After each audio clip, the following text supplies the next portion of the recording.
as as the previous session ends and all of us look forward to meeting Miriam. Miriam, welcome to the Bangalore Lit Fest. It's a pleasure to be in conversation with you. And you have quite a body of work. And as you were introduced, it has won a lot of accolades. And I think the best way to introduce your work to the audience would be to see a few trailers from your films. So maybe Yeah, I grew up in Bangalore, a big part Yes. of my life, and honored to be being interviewed by you. Oh, thank So you. It's thank my you pleasure. so much. Right. My first time at the Bangalore Lit Fest. Right. Even Yeah. though I've absorbed so much of the city, it feels like a big homecoming. Right. Can you just tell the audience how Bangalore has, what part it has played in your work? You made a reference to it. Yeah. So, I have grown up in Bangalore. My parents have been here for 48 plus years. I think was very much the cosmopolitan city that, Yes, as Naresh as introduced Naresh it. very Yes, rightly right. introduced, and I think I didn't know that about the intersection of trade routes and why Right. that was so. Studied in school here, did my college here, went to Chennai for my master's. But even while growing up, absorbed so much of the culture of Right. the city. It was all about going for plays, coming for readings. My mom was a literature professor in Mount Carmel, so Yes, of course. always surrounded by books. Shashi Deshpande's books, Girish Karnad's. So I think that's always lived with me, that, Right. sort of a Right. very strong Right. connection to arts and culture. Came back to be a business correspondent in Okay. as a journalist. So saw Bangalore come into the whole IT boom. Right. Infosys was just coming up. In fact, when I was watching the Netflix series on Veerappan, I was just thinking, oh, I remember being on that Jakur airport when Rajkumar was coming in the helicopter and there was a okay. stampede. Right. Yeah. All my films, I think, have premiered in Bangalore, and I have to thank the Bangalore audience that they gave documentary a chance. Okay. In fact, Rat Race was the rare documentary that got a theatrical release, and Yes, it went. I remember seeing it at PVR cinemas, but it was there for a week. Maybe we can talk about that. It went into Yeah, a right. second week, and that was a Okay. record, and it happened in Bangalore. So Right. I credit the audience for being very sort of embracing Yes, of open, yes, open, yes. different forms, right. So, shall we watch the Yes, the actually trailers? I've compiled 3 of my last film's trailers, including Missing Girls. So I think, like you rightly said, it's a great way to kind of Yes, so that introduce. we'll have a context in which Yes. we can have the conversation.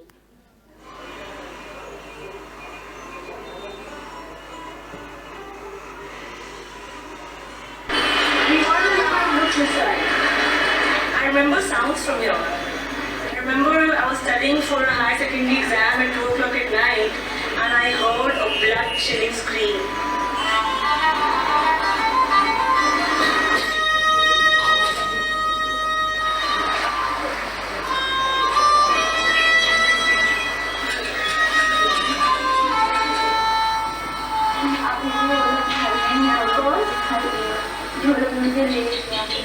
ऐसे कोई problem नहीं है हम लोग घर में रहते थे हमको जब रात के रहते हैं डर लगता है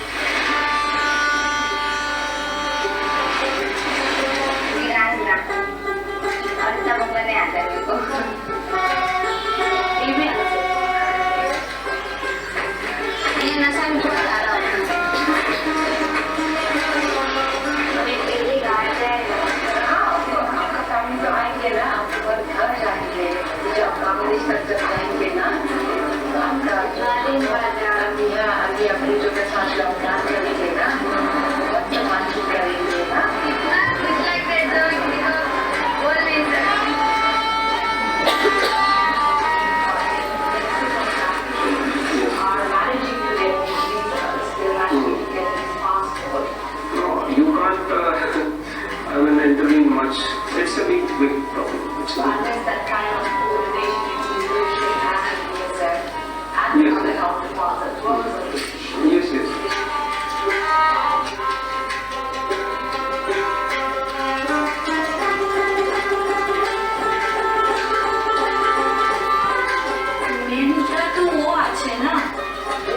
এমনিভাবে ছাড় দিলে হবে না, অন্তত আমাকে পুরোটা এটার মধ্যে দিয়ে বাইরে চলে যাচ্ছে, তাহলে ওর সাথে একটু বলে দিতে।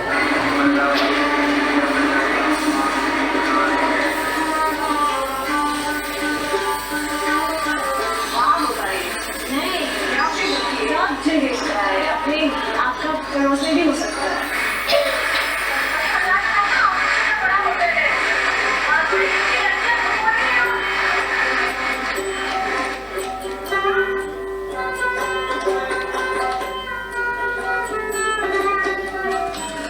Should we stop? Because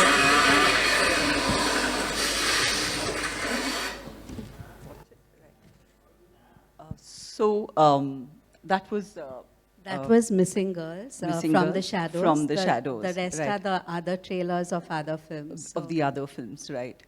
So my first question is, you have quite a repertoire, right from say robo jockeys, camel jockeys, to the rat exterminators in Mumbai city, and you have the Warli tribals who are fighting to save their way of life and the environment, and this, the Missing Girls from the Shadows. So could you just tell us about how you choose your subjects, or do your subjects choose you? What is the process? Could you talk a little about that? Definitely the subjects choose me. I come from a journalism background, so there is that rigor of reading at least 2 papers a day.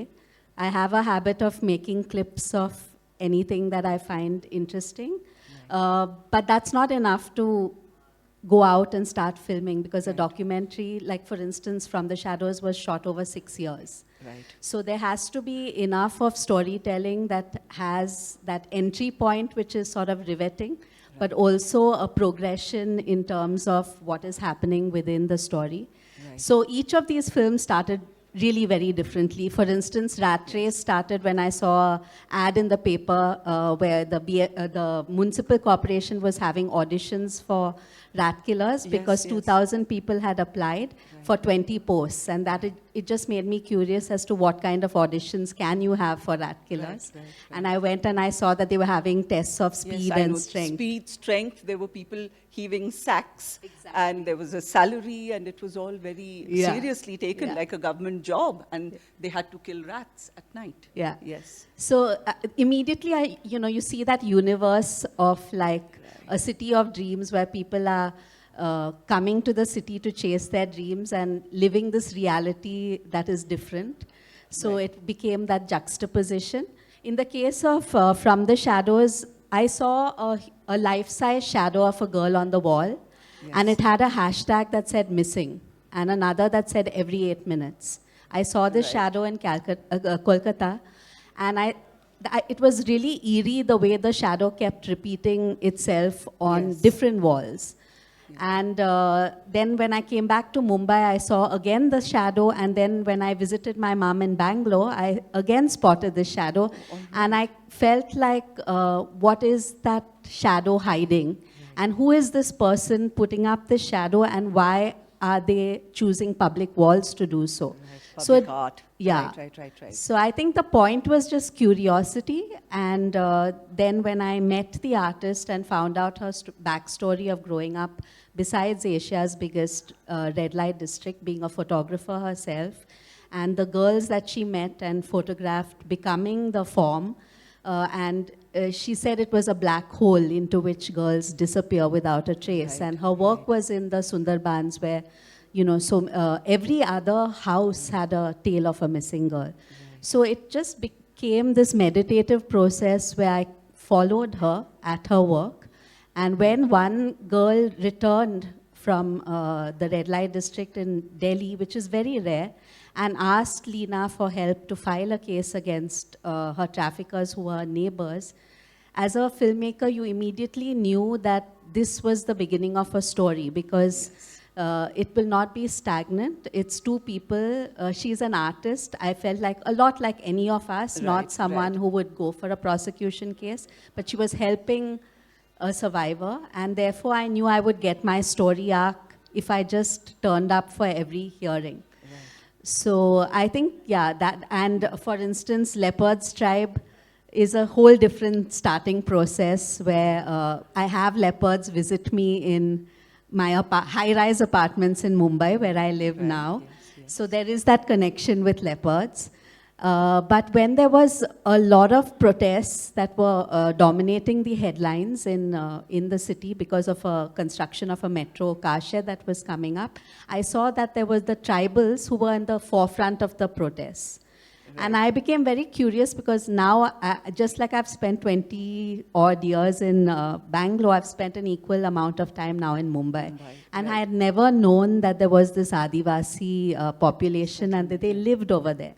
And when I went there, I was just completely felt like I was in a different world with their Wadli art on their walls, the leopard who visits them daily, their music. And I felt like this is the way I should tell this story, you know, from their point of view. So I think it's, to answer very briefly, to find that entry point into a narrative that really interests me, and then to be able to follow a story arc so that there's an ending and all of that. You see, the subjects that you choose, Miriam, all your stories, you know, they have tremendous dramatic and theatrical potential. For instance, your story of the missing girls, From the Shadows. You know, there is, for instance, you say that there are 2 lakh children missing in India in the year 2020. This comes up in the film. And every 8 minutes, another girl goes missing. So a subject like this, or even the Warli tribals who live in RA, in the fringes of such a national park in the middle of Mumbai, and who have leopards visiting them, or even the rat killers. You see, these are subjects that could lend themselves to really sensational Technicolor filmmaking. But I noticed that your telling is very restrained. For instance, you From the Shadows, the missing girls, you begin, pique the interest of the audience, our interest, by focusing on the shadows, you know, those stenciled figures of the missing girls and the numbers next to it. And you also talk about the rehabilitation process. I feel that it would have been perhaps more theatrical to actually talk about the abduction and so on. But what the film talks about is how difficult it is, you know, to bring those traffickers to justice, even though you see them, you know, you see them every day in the court, and they are thumbing their nose at you, and there are so many people involved in it. So, so this is something that, can you tell us about, you know, it's quite serious. At the same time, there is music, there is song, there is art. And can you tell us something about your approach to filmmaking? You know, you notice that you are so mindful of the sensitivity, and you give them so much respect. It's from a distance that you approach them. Samina, for instance, her face is not shown. You just see her long plait. And that's very intriguing. That's a very intriguing method of telling a story. So can you tell us about your approach? How you treat these potentially dramatic stories, theatrical stories, with such dignity and restraint, and which is very clear-headed too, you know? You shine a light on it, but you don't rake up the issue. That was the impression I got. I think documentary as an art and a craft has been evolving over time. There was a time that people wanted to pass information, and we all were those generation who went to films, and you saw the family planning the black and white, film before the film, and that was a documentary for you, so no one wanted to watch it. But I think I see it as factual storytelling. I love people, I love characters. I like them to lead the way and show me their world. And as respectful as you can be with them is as much of the world that will be revealed to you. And therefore, I like to think of the audience as very intelligent now, not like, you know, how documentary filmmakers wanted to preach. Instead, you go on a journey and you want to share that journey with the audience in a way that everyone doesn't take the same thing away from the film. For instance, like how you say, I noticed Samina's plait. Right. Someone yes. else tells me, I noticed the Bangladeshi girl's embroidery on her dress, and she was so excited that she's going back home. Right. And that stayed with me. So for me, it's about the details and the nuances and, the art form itself, which is open. Right. It's not drumming down messages, but rather opening up worlds. And I think that's my approach to filmmaking. Right. Okay. So the other thing is now I think the world is becoming more open to factual films from India. You had the Elephant Whisperers, which won the Oscars, and then there was the other, All That Breathes, Shaunak said? So that too was very well received in the Oscars. So it's almost as if Indian factual filmmaking is making its way in the world. So that of course is very good. But at the same time, where do we see our documentaries? For instance, this audience, I'm sure they would love to see all the films that we are talking about. And I saw The Rat Race so many years back, and I thought it ran for just a week at PVR. So can you just talk about this a little bit? First, of course, the success of Indian films, which is very good. And then again, how can, the funding of documentaries and where they can be viewed. So I think documentaries have a legacy in the country, right from Anand Patwardhan's films as well. I remember as a child in Bangalore going and getting his VHS tape from the rental place and watching it with my family. There's Deepa Dhanraj, who very much is a Bangalorean who made, they were very politically charged and social documentaries of the time. Over time, I think because of a lack of what you pointed out, funding within the country and support, people like me, we started going international to find that funding and support to tell our stories. And we also started thinking of a sort of a wider audience that we could reach, which was international. And the irony of it is that our films have been showing, like you said, at some of the biggest festivals internationally. Yes. And it's such a challenge to get it shown in India because there's simply not enough avenues to show documentary. And I know for a fact there is that demand. Everywhere I go, people are like, even when I go to show in universities, students have somehow managed to see the film, pirated copies or like a link or whatever. So that thirst to see the film is there, but we are not having the avenues to actually show it. One is, I would say, some degree of censorship that prevails, and documentary filmmakers are telling the stories of our times. They are taking the stories that are not appearing in papers and going in depth. For instance, there is another film called While We Watched that is going to be in the Oscar running from India. It won at Toronto, and it's about the last days of NDTV before the Adani takeover. So, but now that's a film that's going to be difficult to access. Similarly, there's going to be a film again that runs for the Oscars called Against the Tide, again an Indian filmmaking pair that looks at two brothers and the Koli community in Mumbai. I strongly feel they have a chance of even winning. And all of this has not happened overnight. It has happened with us building on the shoulders of each other's work and really carving that path and learning from each other, saying, oh, if so-and-so can do it, then I can do it too. Do you think it's going to become easier now with the OTT streaming platforms? Will it become accessible? Will documentaries become more accessible? I don't know if OTTs are willing to take the risk. They seem to want to prescribe a formula rather than say, these films are being made and should we take the risk?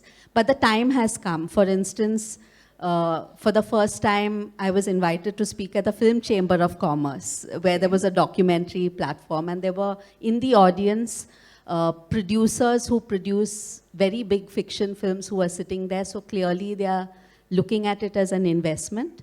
Similarly, in Goa this year, there was, at the film festival in Goa, there was a red carpet panel of Indian documentary on the world stage with everyone, including ministers and everyone, seeing how they can support. Because clearly, it is a form of cultural bridges. Your documentary is telling like real stories and forming those bridges which people need to see to really understand a place, not escapist sort of cinema, right. which is the sort of mainstream churning. Yeah. Which has its place, but it's a very different place. So I think we have just 5 minutes. So a last question. You see, an interesting thing is that from the shadows, the story of the missing girls, I think you had an all-woman crew on it. And you also are working on the women's collective. So can you talk about are women taking over the documentary space, or are they making rapid strides? I'm really proud to say that women have played a really important, vibrant part of the documentary culture. This is one field where they have an equal voice, and it's from a long time, in fact. In fact, like I said, even the ones that will run for the Oscars this time, right. they are women filmmakers. I chose to work with a all-woman crew because it was a very sensitive subject, and that was the way that we created a safe space to kind of unfold that film. Having said that, I had the best in the field. They are women who've shot in conflict zones, who have shot in the war zones. So I would not have chosen differently. It was, of course, right. I chose because I wanted an all-woman crew, but I mean, the same person has shot for like really pacey, racy sort of conflict films as well. And the Women in Cinema collective research that I did was supported by India Foundation for the Arts based in Bangalore, and it was to see how women are sort of represented in cinema, not just as actresses, but also behind the scenes. And it's quite eye-opening to see the contribution they've made to cinema, mainstream cinema, which in some way has never been documented at all. Right, yeah. Right. So that's my effort, which will hopefully come out in the form of a book as well. Their stories of how they came into a very male-dominated space and contributed.